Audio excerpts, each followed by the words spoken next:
দেখতে পাচ্ছেন এবার উত্তাল সমুদ্র ঢাকা, জনসমুদ্রে ছেয়ে গিয়েছে আওয়ামী লীগের নেতাকর্মীতে।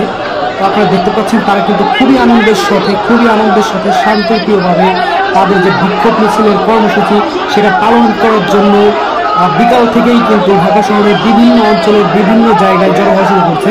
তো আপনারা দেখতে পাচ্ছেন যে আওয়ামী লীগের নেতাকর্মী বা ছাত্রলীগের কর্মীদের সঙ্গে বা সাধারণ যে জনগণ রয়েছে তাদের সাথে কিন্তু এখানকার সাংবাদিকরা কিন্তু তাল দিচ্ছে। দেখেন জয় বাংলা জয় বঙ্গবন্ধু স্লোগানের সাথে সাথে এখানকার যে সাংবাদিকরা বা সংবাদকর্মীরা রয়েছেন তারাও কিন্তু তাল দিচ্ছে। এবং গত 5ই আগস্টের পরে এটাই কিন্তু বাংলাদেশের রাজধানীতে বাংলাদেশ আওয়ামী লীগের প্রথম কর্মসূচি, এবং এই প্রথম কর্মসূচিটি হতে চলেছে বাংলাদেশের ইতিহাসের একটি স্মরণীয় বিক্ষোভ সমাবেশ।